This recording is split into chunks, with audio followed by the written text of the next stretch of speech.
Hello and welcome back to Closed Circuit Sports, where we are back at Daytona for day 2, where, unfortunately, not much has changed. It's still wet, and we still are not in control of our tires.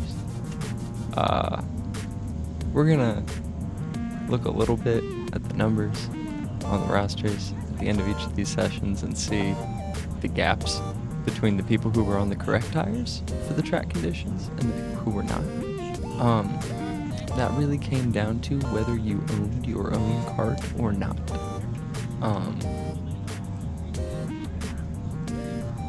The classes that they ran were heavy and light, and there was some tomfoolery that was talked about following day 1 of racing, where we found out that we were truly an exhibition class and a demo class, and yeah, competition wasn't going to be taken quite as seriously as in, say, a division like 206 Ignite, or 206 Open Senior, or K100 Sprint. Like, all of these have very specific weight minimums that you must meet every session, without exception. Apparently, the same rules did not apply to us, and it seemed to benefit... I hesitate to say one person, but I will regretfully say a very short list of people benefited from the way that they set up the rules. I'm pretty sure it was one person in this field who benefited. But anyway, if that's how they wanted it set up, so be it. It is not my championship. I will not be running in the whole championship. The way that this weekend went was a significant reason why I will not be trying to do this again next season. But I'm also trying not to make this about griping. I'm trying to make this about learning. So given that this is day 2, session 1, this is practice 1 of day 2, so practice 4 total. But again, wet track, dry tires, the same ones that we used in qualifying, which are fresh. So I guess luckily they're not going to get super worn out by this session, but let's not make a mess of it. You can see pulling less than, we're peaking right around 1G. Right around 1G. Yesterday, in qualifying, we were pulling 1.5 in the same corners. 1.4, 1.5, peaking at 1.4.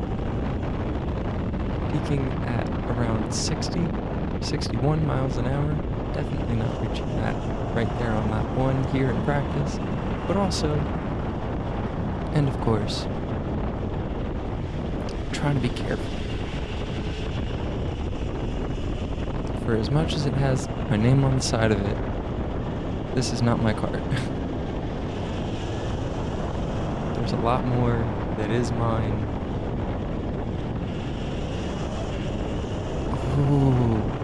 Than I've ever really had a chance to race with before. At K1, wearing a suit and a rib protector, and I don't know. It's a little overkill. Even if you have it. Mounting a GoPro for one session, definitely overkill. So I'm lucky that I had one cart that was mine for the whole weekend. Really lucky that I got the pro cart experience. That's what I paid for. I understand that with hindsight. It's the pro cart experience. You know, top power cart, new technology, and most of it taken care of for me. Cart brought to track, cart set up for me, tires fixed to cart. All of that is good. I had help setting up the pedals. First spinner of the day that I've noticed this. there were a handful of people who didn't even come out for this session because they were like, this is silly.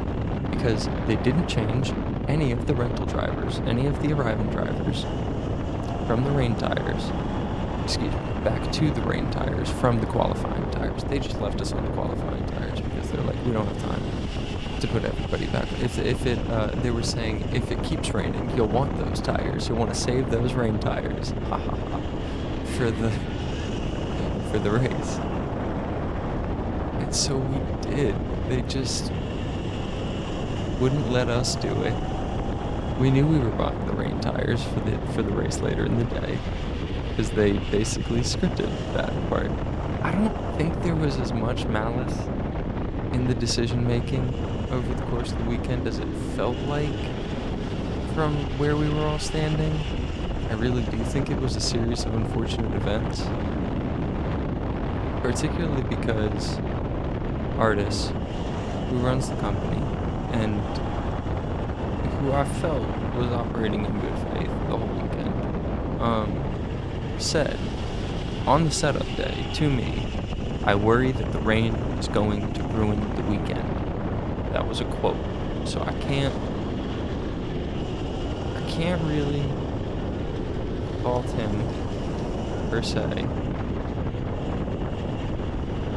for not having everybody that he needed to make the moves that they would need to make for everybody to get a true pro karting team experience. Instead, what we got was to work with, oh, there goes Guillermo again. We got to work with experimental technology from an emerging manufacturer who are attempting to run their own race, not team, division, league, championship.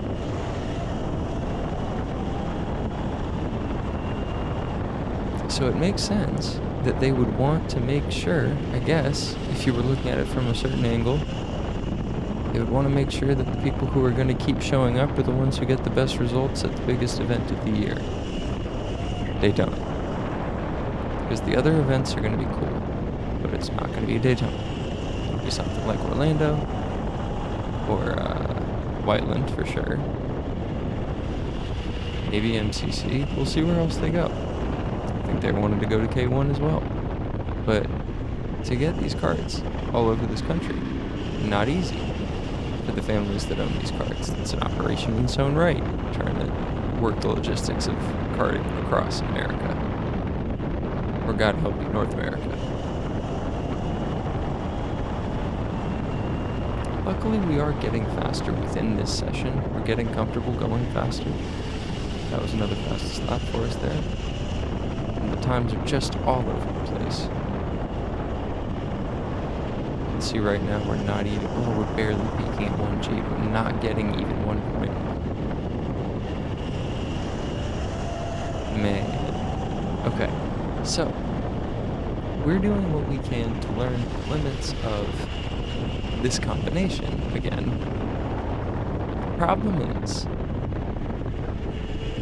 wet lines evolve over the course of a race, over the course of a session.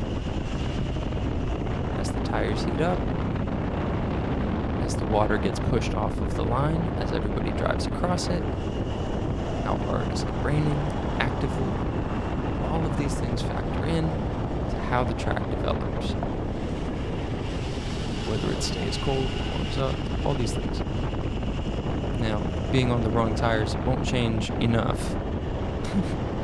for us to do anything that feels, I'll say, fun in this session.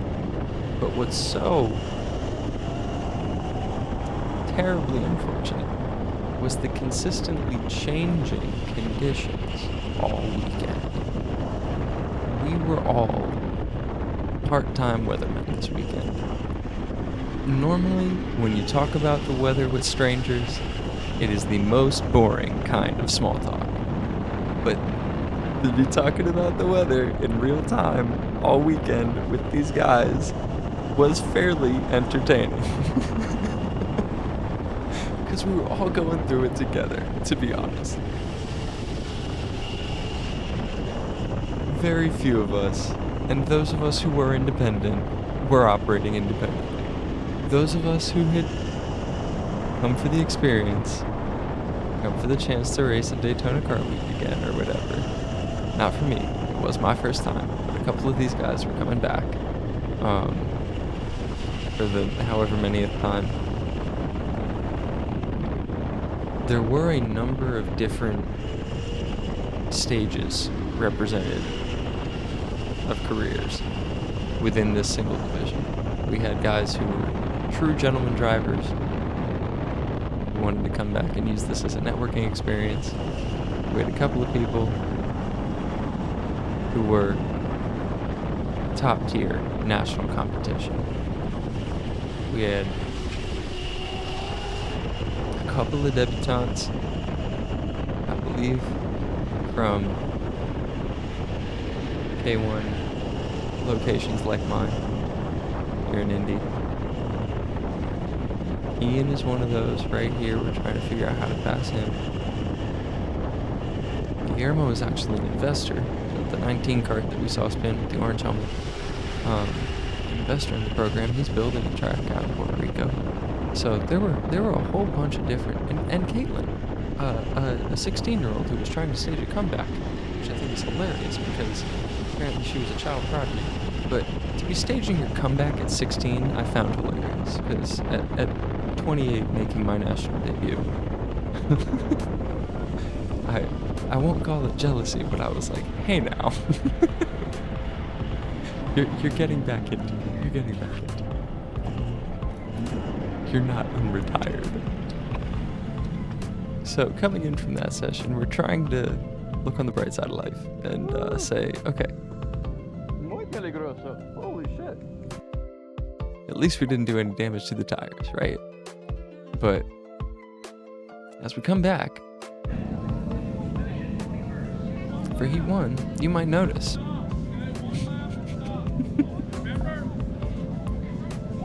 It's sunny now!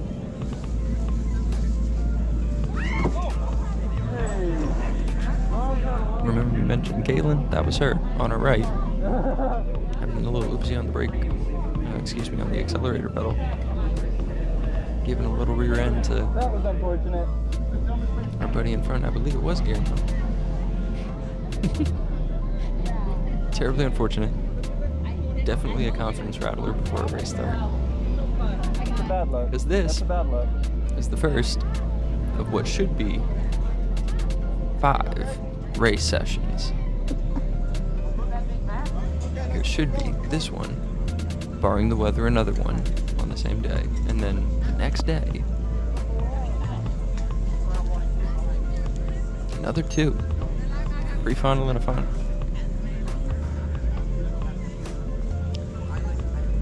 But we're getting hosed again, and at this point, I'm strategizing for it. Because having planned all yesterday and day 2 here now for the switch to be made after practice 4, they did. They switched us all onto the new sticker wet tires that we were all gonna pay an extra $250 for because they weren't included in the package like the sticker reds were for qualifying. So now they've mounted the new wets that we waited 5 sessions to get to use, 3 of which we should have been using them for, so that we could learn how to drive on the wet line in the wet tires. But alas, instead, for the first time, I will be learning how to drive wet tires on a drying track. There were a whole bunch of firsts that happened this weekend, many of which were out of my control. First time driving in the rain, I did expect, totally expected, to have my first experience driving in the rain this weekend at Daytona. However, was not expecting that first, second, and third sessions driven in the wet to be on slicks. So I was driving as though I was on a roller skate, or an ice skate rather. for the first 2 sessions, at least, on day 1, and the first session of day 2, and now I'm getting the reverse.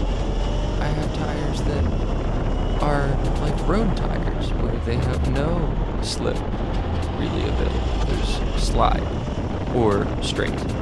There is grip like 0-1. Binary grip, I feel like, on these tires.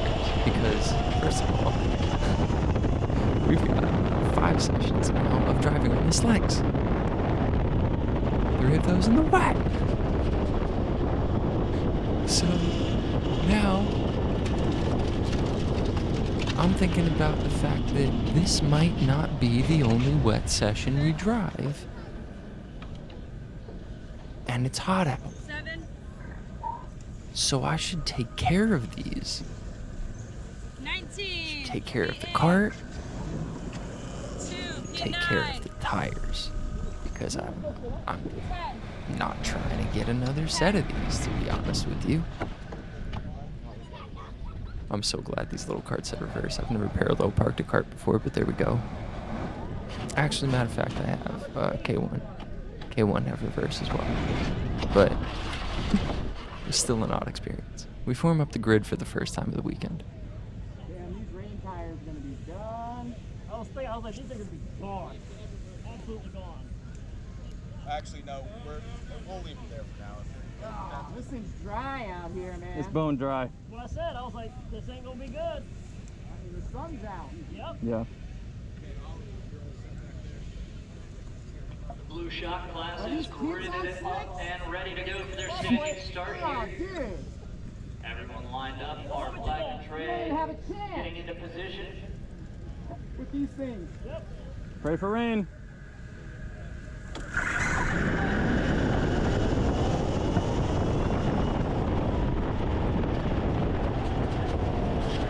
Always something to turn on, huh?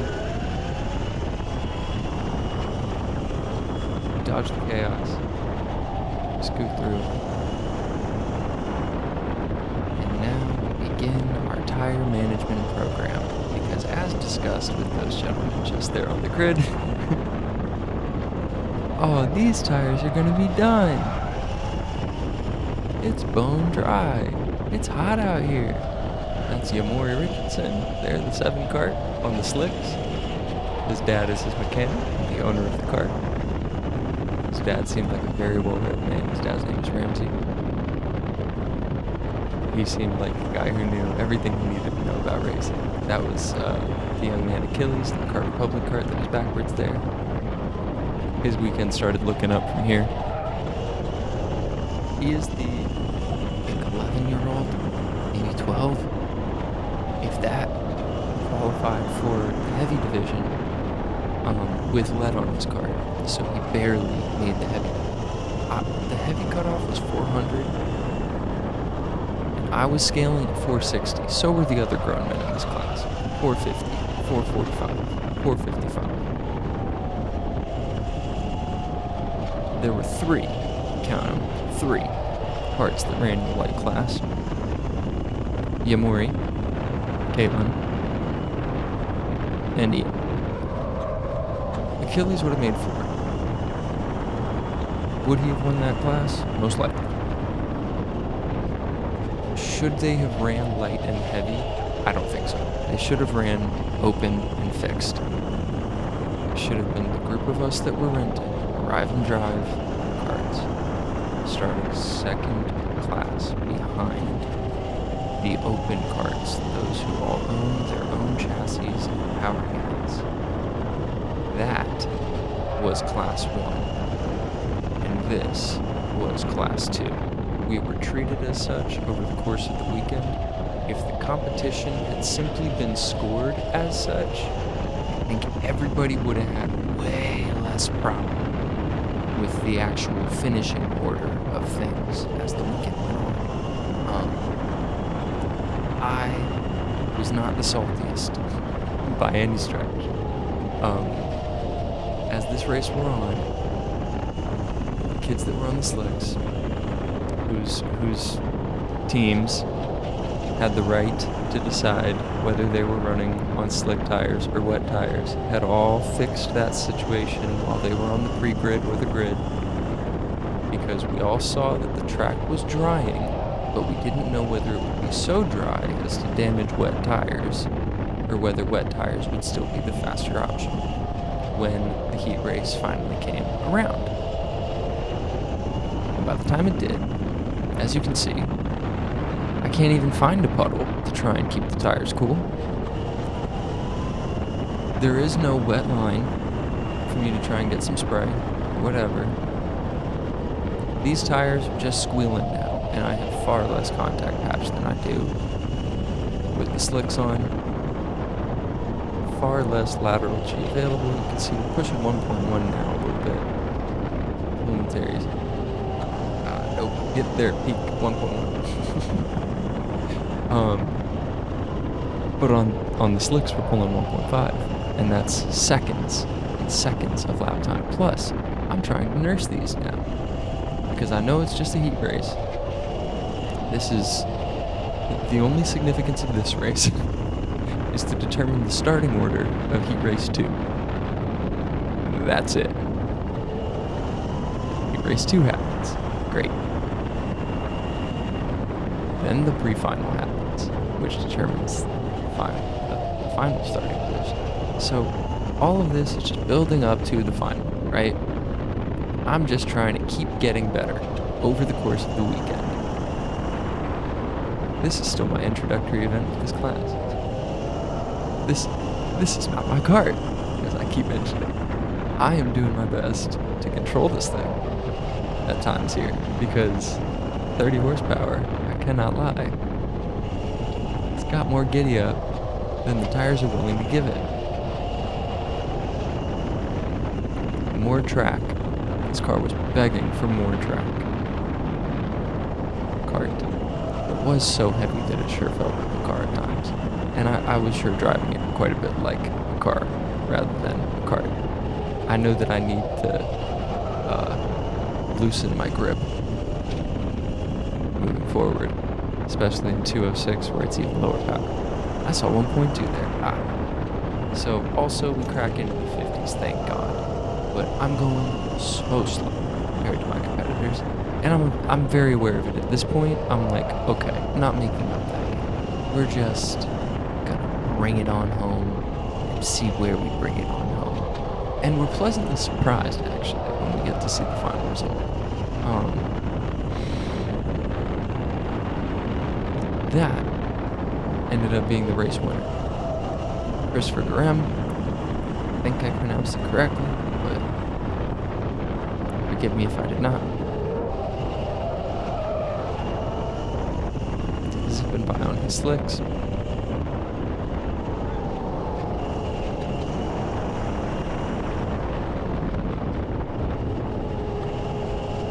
The major drama that came out of this heat race in particular was that Caitlin and Imori found each other on track.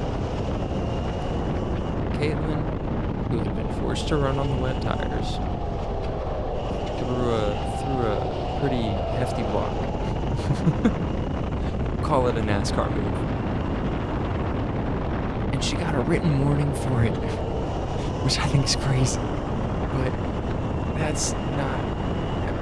After being unfairly put on the not choice tires at 16 in the first race of the weekend, I don't know if I would have had the maturity to say, it's just one race, let him go through, I'll get him on the next one. I wouldn't have wanted to. I can't see why she would either, or why they should have asked her to do that, given the situation that she had been put in. But regardless, they did give her a written warning. I don't think they actually penalized her time-wise. I think she still got it where I think she finished where I have it on the sheet here at the end. You'll see. But unfortunately, between that confluence of events and the build-up of that over the course of the first 5 sessions over this weekend, this being session 6, right?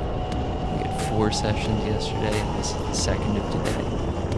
So we've been on track for an hour, and now 40 minutes has been wrong. Like, to the point where we're not competing with the people who are on the race, and it's starting to feel tension because we've offered solutions. All of those of us who have paid for our own seats, the gentlemen drivers, as the group will say, because they did happen to all be gentlemen in that class in this case. All right, moving on. We were all like, can we just go get our tires? Like, we'll carry them over here ourselves, and then if you just give us the drill, we can even switch out our own tires. And if everybody's doing that for themselves, then we shouldn't be late. We should all get what we need for the race starts. And they said that they had to be the ones to change the tires. And that was their explanation, the duration of the weekend, for why we did not have the right to fix it ourselves for the cart that was supposedly ours for the course of the weekend. We would have all just preferred to be able to do it ourselves, the same way that we pushed our own carts out to the track most of the time and pushed them back on the cart stands that they helped us boost them onto. But shoot. Now that that's out of our system, Heat 2 didn't happen. Not on day 2 at least. Practice 5 didn't happen. A major storm came through. That's what happened. Heat 2 was canceled from day 2. Practice 5 was canceled from day 3 and was replaced with a shortened Heat 2. So day 3, rather than having a practice at all, will strictly be racing. There will be 3 races. 1 in the morning, short, 6 laps. 1 in the midday, 1 in the afternoon. And we will be back with those soon. Until next time, thanks for joining us. I'm Drew Goldman, and this has been Closed Circuit Sports. Peace.